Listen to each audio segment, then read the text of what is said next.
Hello and welcome back to Supposedly Fun. My name is Greg. I am here today to do my book haul revisit for the month of March.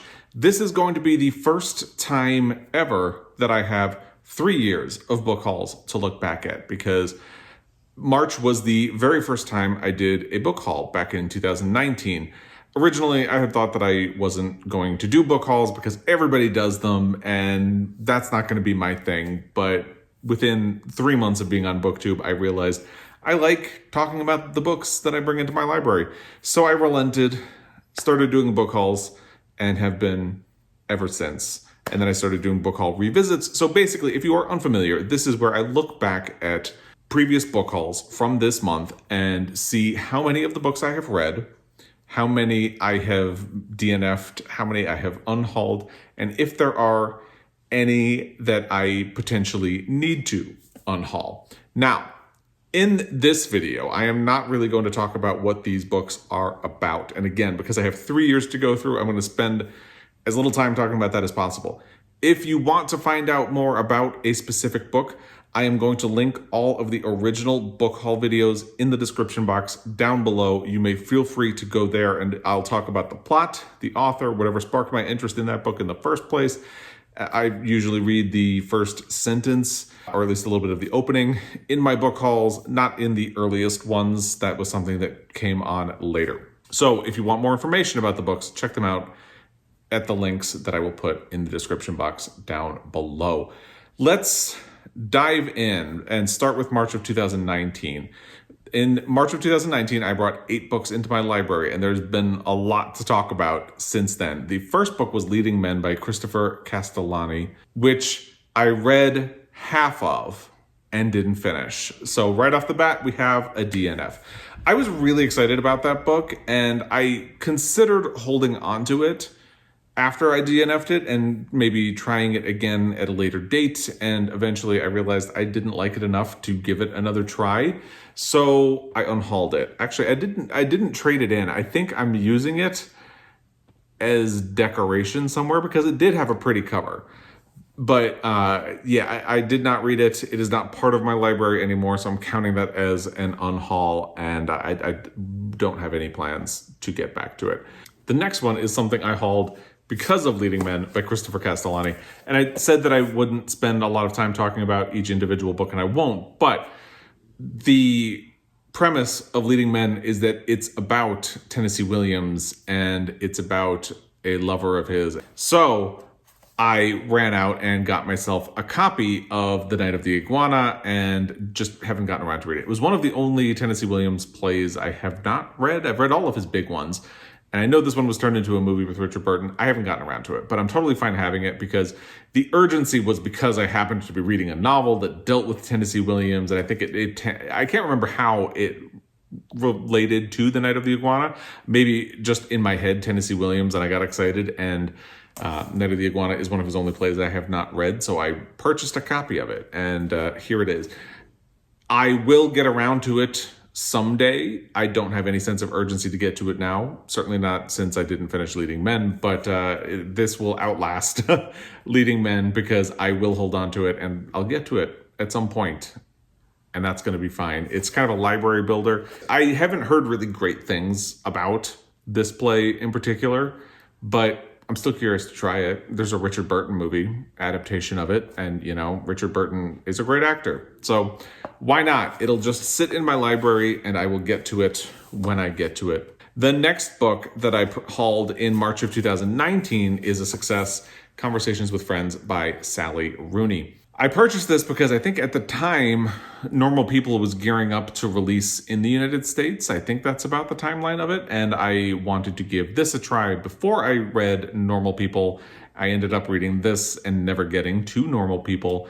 I have heard from a lot of people who have read like Normal People or her newest book that they really enjoy her. I liked a lot of the writerly things that went into Conversations with Friends, but I did not like the book itself, if that makes sense. And that is probably why I never got around to her other books. But one of my sisters actually just picked up Sally Rooney's newest book and is really liking it a lot. And she wants to read Normal People, and my other sister has read Normal People, but not the new one. And they like, so maybe I should give Sally Rooney another try. But I did read this one. I don't think I'm going to get rid of it. I took a lot of notes when I read it because, like I said, I really thought she did a lot of interesting things with the mechanics of the book. Kind of brought out the book nerd in me. Yeah, I read it. I'm going to keep it. I'm not going to get rid of it. At some point, I might get around to Normal People. I would do that one before I would do the newest one, which is A Beautiful World. Where Are You, I think. So, a success story, but not one I particularly liked. The next one is another success story, actually, and it's something that I recommend a lot. It's The Best We Could Do by Thi Bui. This is a graphic memoir about her family coming from Vietnam and the generational trauma that she and her family experienced as a result of the Vietnam War and what they experienced because of it. And it takes that into the present because at the time she was writing this, the author was about to become a mother herself, and she was worried about repeating a lot of the traumas or things that had happened to her on her own children. And I think it's a really beautiful story because it deals with family and the Vietnam War and trauma and parenthood and all of those things. I would highly recommend this book. So that is a success story as well. The next book was also a success story in that I read it. It was Speak No Evil by Uzodinma Iweala. However, I did not like it once I finally got around to it. And that was a big disappointment because I was really looking forward to this book. And part of what was disappointing is that what it was sold to me as is actually just a small part of the book. The premise of it was that the protagonist of the book is a son of an immigrant from Africa, and his father finds out that he is gay and sends him back to Africa for a conversion camp. Well, that actually is a small part of the book. That happens really early on. Before the middle of the book, it's already long since, not quite resolved, but he's already back in the United States. So that ends up being a really small portion of the book. And oddly, the book doesn't treat it like it's nothing, but it doesn't really reckon with that experience a lot, even though it had to be really traumatic. And the biggest disappointment for me was that the person I'm describing as the protagonist is not actually really the protagonist. A large portion of the book is handed over to his white female friend, and I just didn't think it really came together in an interesting way. And a lot of the things that it did were sort of telegraphed and a little bit obvious, and I didn't enjoy it in the end. For that reason, I ended up unhauling it, and that is what it is. The next one is something that I have not gotten around to reading yet, but still plan to, and in fact, I might do it this year. It is Cloudbursts by Thomas McGuane. This is a story collection with a gorgeous cover. I remember hearing about this a while ago, and I can't remember. I think there was a review of it in the New York Times, or the New York Times Book Review, when it came out in paperback. And I ran out and grabbed myself a copy. Haven't gotten around to it, but I still want to read it. I know a lot of people don't quite enjoy short stories. I do. And I hope I can start reading more of them again. And this would be a primary candidate for it. The reason I'm thinking I might get to it this year is that for the Montana Book Company's Reading Challenge for 2022, there is a prompt to read a local author. And this is a book that is set in Montana. So why not?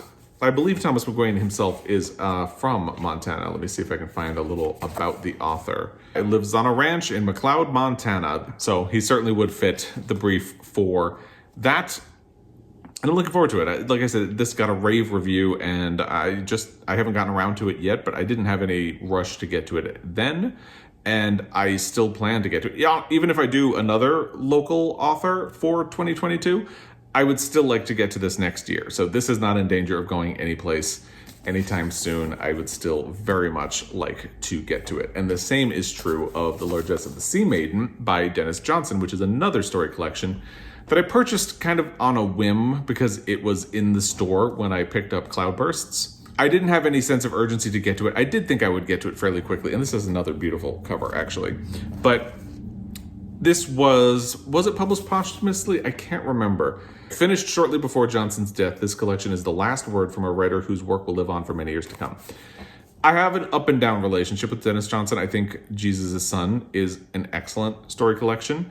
I have read Train Dreams, which I didn't feel in my soul, but I liked, and I tried to read Tree of Smoke, which was his novel. It's a big brick of a novel.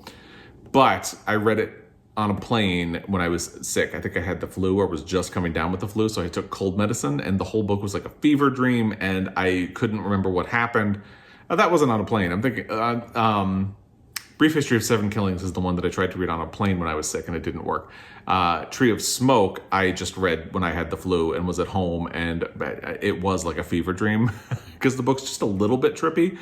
So this is the last work from him. I thought it had a shot at winning the Pulitzer, but it ultimately did not. And I would still like to get to it at some point because I think Denis Johnson was a great talent, and I'll get to it at some point. I'm happy having it on my shelf until I get to it. And there is one more book for the March of 2019 book haul, another success story, Spectacles, a memoir by Sue Perkins. Yes, I am that completist gay who loves the Great British Bake Off to the point where he has started reading books by the people on the show. I have also read Mary Berry's memoir. So sue me. I'm okay with myself. I am fine with who I am. So deal with it. Yes, Sue Perkins was one of the original hosts of the Great British Bake Off, the better hosts of the Great British Bake Off, being honest. And I love her. I wanted to find out about her life. The book was only okay. It kind of, things happen out of order. And it feels like the older she gets, the more settled into her career she gets, the less honest it started to feel. I feel like it's really easy to be honest about how awkward you were as a kid and as a teenager and as an early 20-something who didn't have, your life together. But after that, you start wanting to protect people a little bit. Like, she doesn't want to talk about her girlfriends or things like that. So suddenly it starts to feel like, well, what is there to talk about? The first half of the book was really good, though, and this book gave me an enormous cry when she talked about her relationship with her dog. I almost couldn't make it through the book any further than that. Boy, did I cry. Yikes. It was ugly. Really, really, really ugly. So in March of 2019, I brought 8 books into my library, and I read 4.5. because I didn't make it all the way through Leading Men by Christopher Castellani. That's pretty good. Not gonna lie, over time, I have done a good job on that book haul. There is really nothing in there that I would say I feel like I need to get rid of either. So the 3 remaining books are things that I would still like to get to, and that's great. I did unhaul 2 of the books, both of them after they were already read. So March of 2019 is a book haul that is in really good shape, and I'm happy about that. Let's move into March of 2020, if I can find a place to put these down. Okay, so in March of 2020, I brought 9 books into my library. Let's start running through. We start with a success story, Deacon King Kong by James McBride. I was really excited to read this. I loved The Good Lord Bird very, very much, and I've been wanting to read a lot of other books by James McBride. He has a story collection. He has his memoir, The Color of Water. I'd like to read all of that. And this one I thought was okay. There are so many voices in it that I feel like the story gets a little bit muddy as it progresses, but I liked it. It was the book that I was predicting to win the Pulitzer Prize this year, and it did not. But hey, I did read it. It was fine. I don't feel angry at it. I don't feel like I need to get it out of the house, exercise it like a demon or anything like that. It's fine staying on my shelf. I liked it. And I'd still want to read more books by James McBride, which is probably the ultimate testament to the fact that this was not a bad reading experience, as much as I would feel kind of ultimately indifferent toward the book. And honestly, this is another one where I think the premise of the book happens really quickly and it doesn't play out the way you think it would based on the description, and that's fine. it's not always a bad thing when a book doesn't meet your expectations. Sometimes that's a really great surprise. Sometimes a book ends up being better than what you would have thought it would be. In this case, I think what I was expecting seemed more interesting to me. But ultimately, it's just that I think there are too many characters, too many things going on, and too many things to balance. And that kind of takes away from the impact of the book itself as it goes along. The next one is an ARC that was sent to me, and I have not gotten around to it, but I would still be interested in reading it, although it does take up a lot of space. It's Lorrie Moore's Collected Stories with an introduction by Lauren Groff, who's an author I finally read for the first time this year. And if she says it's okay, I'm kind of a fanboy for Lauren Groff right now, and I would like to read more of her work. So that is getting me more interested in reading Lorrie Moore's Collected Stories. And like I said, I like short stories. I will stand up for them. So I'm fine having this on my shelf. If another year goes by and I haven't gotten to this, I usually do need a lot of space in the M's and the N's and the O's in my library.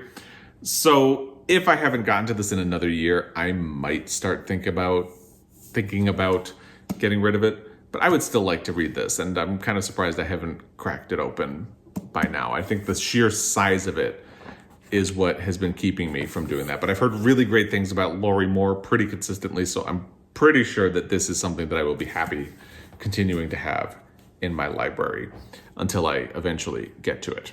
The next book was The Glass Hotel by Emily St. John Mandel. I buddy read that with Britta, and neither one of us liked it. I did a whole review that was a thumbs down of the book. I'll put a link to it in the description box down below if you would like to check that out. So you can imagine I did not keep it. Didn't like it, didn't feel any kind of urgent need. It's interesting because it's Emily St. John Mandel's 5th or 6th book, and it feels like a debut novel. That sounds like a really mean thing to say, but there's no way of saying this without being mean, I guess. It felt like a young novice writer who tried to do a lot of different things in a book and didn't know how to balance them. I know that's mean. Check out the full review for more hateful comments from me if you would like. I just didn't enjoy it. And I know a lot of people are excited that Emily St. John Mandel has another book coming out this year, I believe. And I am not one of them because I thought Station 11 was fine, but I did not like The Glass Hotel at all. So the next one is an unhauled, but not because I didn't like it. It's because I gifted it to someone. But I feel like maybe that should count as an unhaul. I'm not going to count it as an unhaul because I gave it to someone who seemed like they would be really interested in the subject matter. I think when you say unhaul, it seems to imply you needed to exorcise a demon from your library because you either hated it or you just realized that you would never get around to it. So that's not what happened with later My Life at the Edge of the World by Paul Lisicky. I did read it. I did enjoy it. I would say I didn't love it. It's a memoir of when he came to Provincetown as, I believe, a grad student, and he was newly out, and he was sort of discovering his own sexuality and his romantic life underneath the specter of AIDS. And that was a really interesting perspective. He has also worked as a poet, and I think the narrative is a little bit fragmented. I say narrative, but it's a memoir. But it's a little bit fragmented, and it's a little too interlude-esque, if that makes sense. So ultimately, it doesn't feel like everything lands with you as emotionally as it could have. But I did really enjoy the book, and I gave it to someone who I think could also really enjoy the perspective that it had and the time that it reflects. The next book is Cleanness by Garth Greenwell, which I was really excited to read in March of 2020, and I still have not gotten around to reading. I have 2 Garth Greenwell books in my library. I would like to get to them at some point, but I don't feel like I'm in any rush. Certainly not as much of a rush as I was in March of 2020 when people were just posting rapturous things about this book. And I felt like I really needed to get to it. So I'm going to hold on to it. Maybe I'll get to it someday. Maybe I won't, but it will be there. And maybe if it's still here in about a year, I'll start thinking about it. But for now, I'm totally fine having it. The next one is The Housekeeper and the Professor by Yoko Ogawa. Yoko Ogawa is an author that you hear about a lot on BookTube, or at least in my corner of BookTube. She wrote The Memory Police, which is a book that a lot of people have read and loved. I've heard a lot of really great things about The Housekeeper and the Professor. This is one of those beautiful vintage Japan editions. I am a huge fan of these. They're just pretty stunning. So I didn't have any intention of getting to this when it came into my library. I thought I might get to it and probably would at some point. I should mention that this is translated, and I should mention who the translator is. Let me just pull that up. It is translated from the Japanese by Stephen Snyder. I still want to get to it. This could be a candidate for, say, Women in Translation Month, and it's not going to go anywhere. One, because it's pretty. Two, because I still want to read it. It's also only small, so it shouldn't be too difficult to get to. I have a couple of the vintage Japan books. Yeah, it's 180 pages. I would like to get to it at some point. It's not going to be going anywhere. It's more of a library builder than anything else. The next one, I am going to defer to you. Writers and Lovers by Lily King. I read Euphoria when it came out in paperback, and I remember I thought I really liked it when I read it, and then it almost completely faded from memory. But when I saw this, I grabbed it because I thought, oh, I loved Euphoria, and then I haven't gotten around to reading it at all. It periodically pops up in my corner of BookTube where somebody will say that they really enjoyed it. I've also heard some people say that they were really indifferent to it. I don't feel any urgency to get to it, being completely honest. So I'm wondering if I should let this go. If you want to make a case to save Writers and Lovers by Lily King, leave a comment down below, show your work, and let me know why you think it's something I should read and give a shot to. I'm thinking it's probably going to go on my pile of books to be donated, but you let me know what you think. I'm not opposed to the idea of reading it, but I just feel like there are so many things on my shelf that I would rather get to. I would rather get to so many of the other books that I've already talked about that I have not gotten to before I would try this one. So that's probably not a good sign. But let me know what you think of Writers and Lovers by Lily King and whether or not I should hold on to it. The next one was also an unhaul. It is The Splendid and the Vile by Erik, Larson. I ended up doing this on audio, and I didn't quite like it. I know there are people who are huge fans of Erik Larson in general, and I always have something of a problem with all of his books, and my problem with this one was that I really didn't like the way he wrote about Churchill's daughters. That didn't sit well with me. So I liked it fine, but I also listened to it on audio, and I let it go after that. I think I did unhaul another Erik Larson book from my library that has nothing to do with this book haul, but I think what I've realized over time is that I would prefer to take his books in through the medium of audio.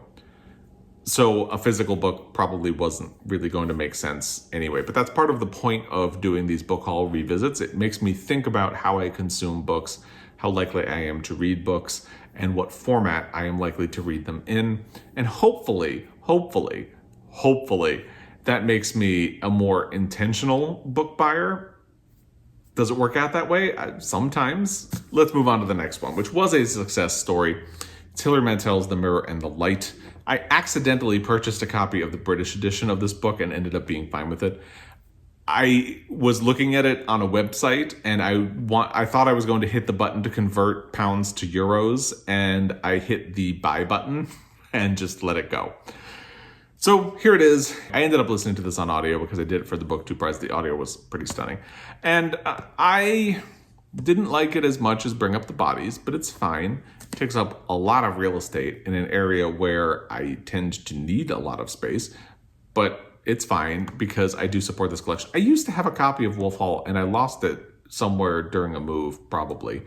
I don't think I would have unhauled it, but so now my collection is missing one book, and I have the American version of Bring Up the Bodies, but the British version of The Mirror and the Light, which means they're a little all over the place, but that's fine. And I like Hilary Mantel, and I think a lot of this is good enough for me to hold on to it, even if I didn't love it, and I definitely think it could have been shorter. I hate saying that. because Hilary Mantel is a brilliant writer, but I definitely think this could have been much more concise. So of the 9 books that I brought into my library in March of 2020, I have read 5, which is pretty good. I'll go with it. And I have unhauled 2, and then another one was a gift. So not too bad. I'm continuing to not do too badly in my March book hauls. Let's put these down and see what I did in March of 2021, because that's a lot more recent than these 2. All right, so in March of 2021, I got 9 books for my library. The first one is a success story. It is Last Call, a true story of love, lust, and murder in queer New York. I ended up listening to this on audio. In hindsight, that probably was always the way I was going to listen to it. I remember I purchased this ultimately because at that time, Montana Book Company had posted a story. I heard that they did something really nice to help a non-binary kid in their area, and I really wanted to do something to support them and say thank you for being such a great member of your community. And this was the book that became the medium for that. So I'm very happy with the reasoning behind it, and it was an interesting book. I'm happy to have a copy of it. I don't usually do a lot of true crime, but this was one that kind of fit my niche with true crime. So this was a success story, and like I said, I really just wanted to make it. Are you gonna bark? Are you gonna bark? The next book that I brought into my library in March of 2021 was a success in that I read it, but I didn't like the book. Clara and the Sun by Kazuo Ishiguro. I think I called this my most disappointing book of last year. Really, it's not a bad book. The reason I called it that was that it was one of my most anticipated books of 2021, and I didn't quite like it. So that was my thinking behind that. Maybe that's unfair, but my channel, my rules. Anyway, I was really looking forward to it because I've loved 2 of Kazuo Ishiguro's other books, and ultimately it didn't quite work for me. But because I'm a fan of those other 2 books, right now I'm fine keeping it on my shelf next to those 2 books.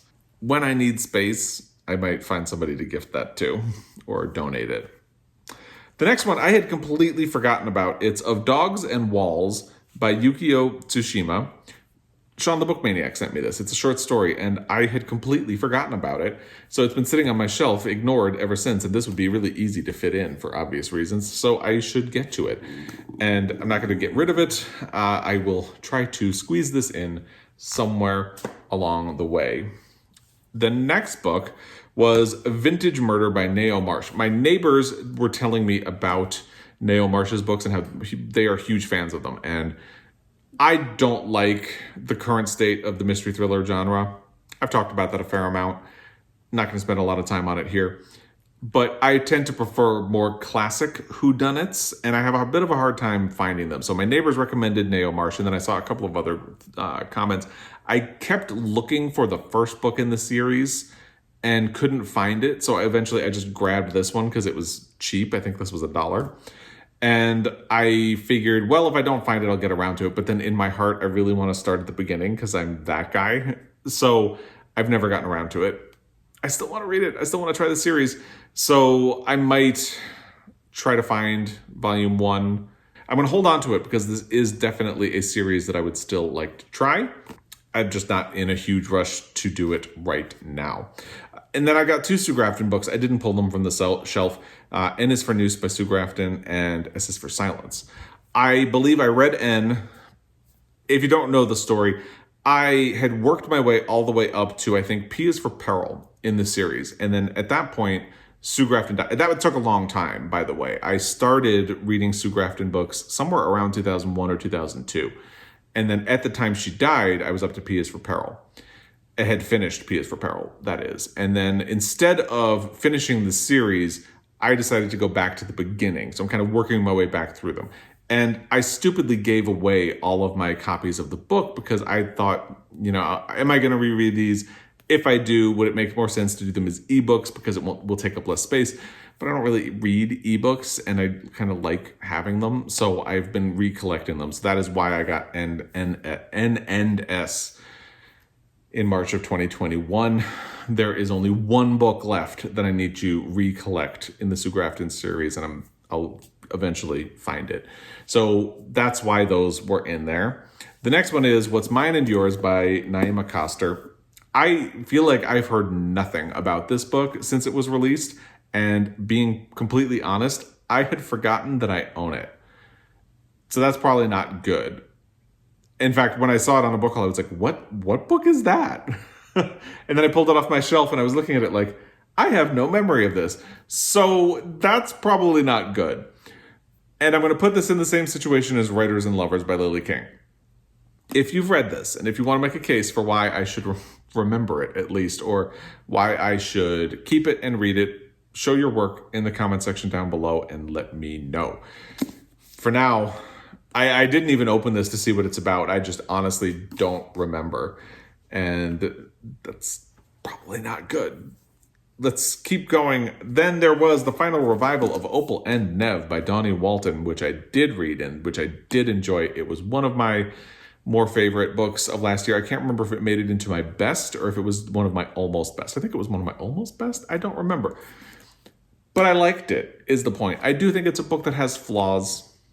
For me, it all came together and coalesced. For other people, it might not, so your mileage may vary, but I really liked it. So there's a success story for you. I don't know why I'm having trouble saying the word success in a sentence. There we go. I did it. And then this one I had already read, and I got rid of my copy a long time ago. It's Asterios Polyp by David Mazzucchelli. It's a graphic novel.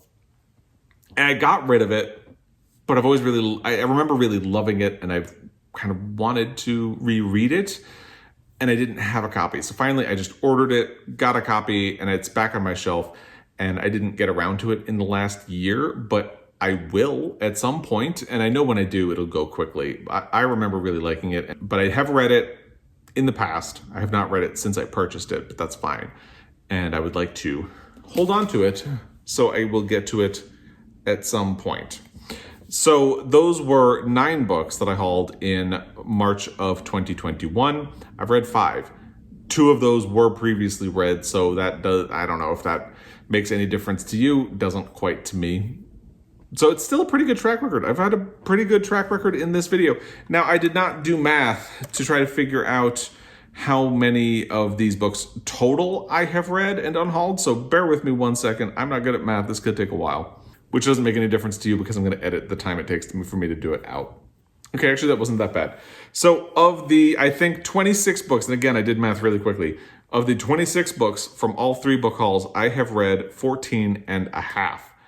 I'm not going to do math to figure out what percentage that is, but it sounds pretty good to me. I'm okay with it. And like I said, a lot of the books that I have not read are still things that I want to get to. So you just have to let me know about What's Mine and Yours and Writers and Lovers down below, because those are the 2 that are kind of in the danger zone right now. And so far, I have only unhauled 4 out of the 26, and I believe all of those 4 were read before they were unhauled. So pretty good track record in this book haul revisit, which makes me happy. But I'd love to hear what you think about any of these books. If you have recommendations based on any of these or any of the things that I've said, I would love to hear it. Let me know in the comment section down below. As always, I really appreciate your time, and I will be back. Until next time, happy reading.